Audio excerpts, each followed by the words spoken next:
Yun mga kaibigan, nandito ako ngayon sa gitna ng palayan. Kasama ko si Carlito, yung nagpapastol ng mga itik, para maipakita ko sa inyo kung paano mag-alaga ng itik dito sa palayan para mangitlog sila. Tsaka magandang hanap buhay din kasi yan. Mga kaibigan, dito lang muna tayo, magantay-antay lang tayo ng oras. Kasi papapasukin natin yan sa kulungan mga bandang alas 5 para busog na busog sila, para makapangitlog sila ng maayos. Kaya mag-aabang-abang lang tayo ng oras hanggang dumating alas 5. Nandun yung kulungan, nandun banda. Yun, malayo-layo. Kaya dito nila sinuga kasi marami pagkain dito. Yung mga kuhol, masarap sa itik yan, pampaitlog. Mga kuhol,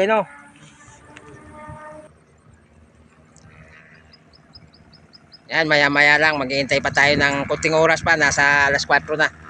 Mga alas 5, ipapasok na natin yan sa kulungan para mangitlog. Tiyak, busog na yung mga yan.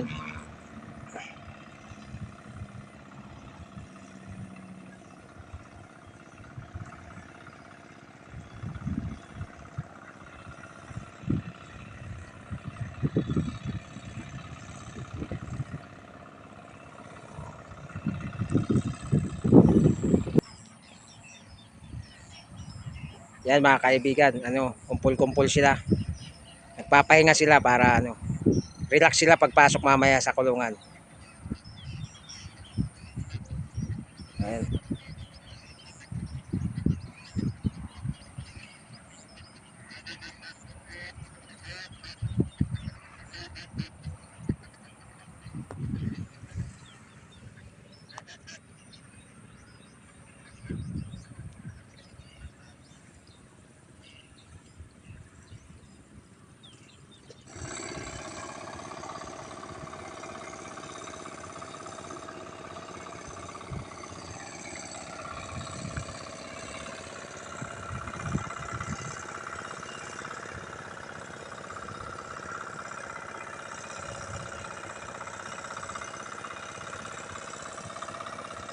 Daming ibon, mga kaibigan, daming ibon.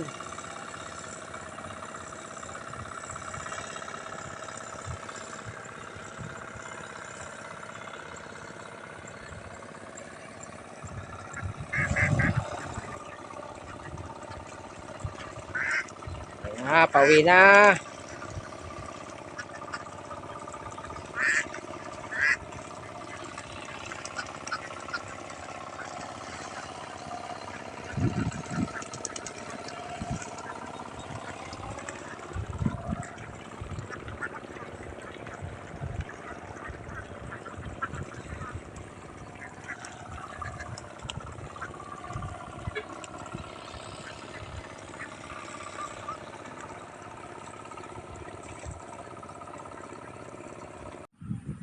Yan mga kaibigan, yung mga itik.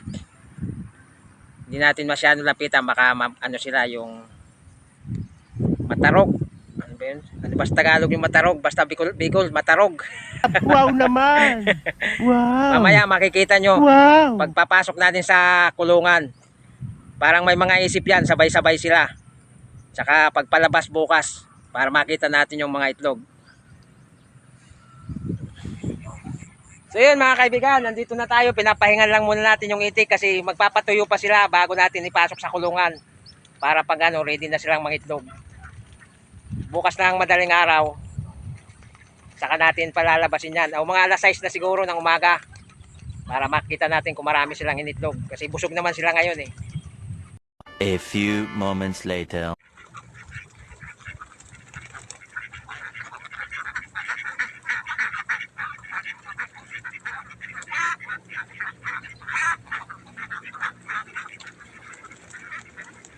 Yun, papasok na sila. Busog na, mga itik.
Yun mga kaibigan, habang nagpapahinga tayo, dito na muna tayo magpapahinga hanggang abutin tayo ng umaga dito para mabantayan din natin yung mga itik para kasi may mga asong gumagala-gala.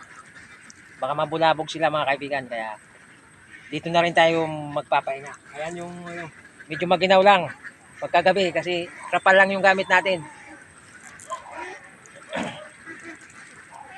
Yun, hanggang dito lang muna ha.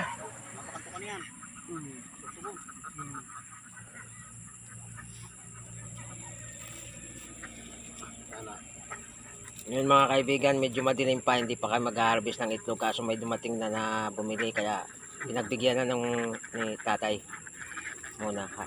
Si maaga para waalis. Ay, iya. Oh, sige na. Ingat lang kay kuma. Ano ka? Sayang iyak. Yung kubasa na lagi.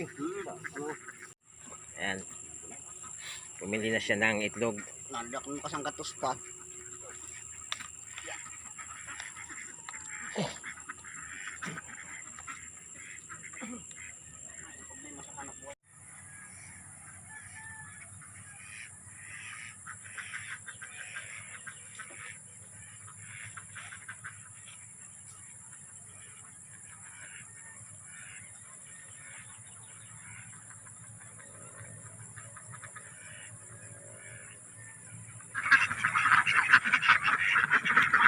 Ayan.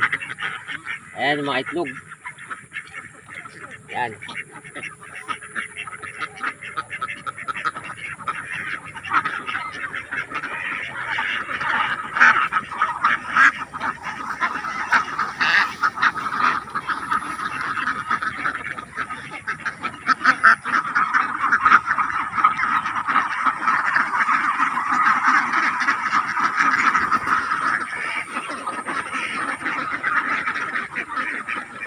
Medyo mahina na ngayon ang itlog kasi nakalimutan pa inumin ng asukal.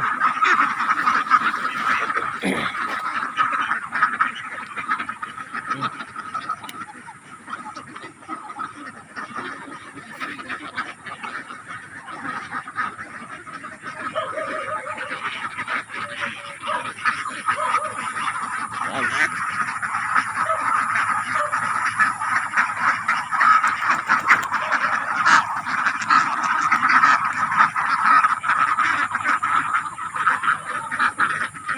Yun. Pero marami-rami na rin.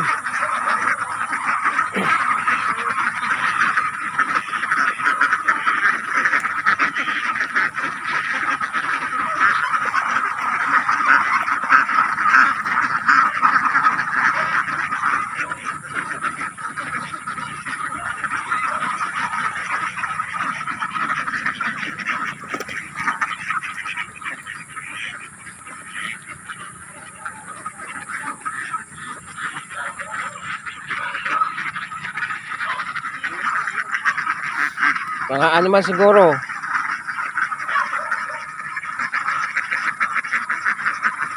Yun. Inikot na natin yung yung itlog. Medyo konti yung itlog ngayon kasi nakalimutan pa inumin ng asukal kahapon. Dapat kasi sa loob ng isang linggo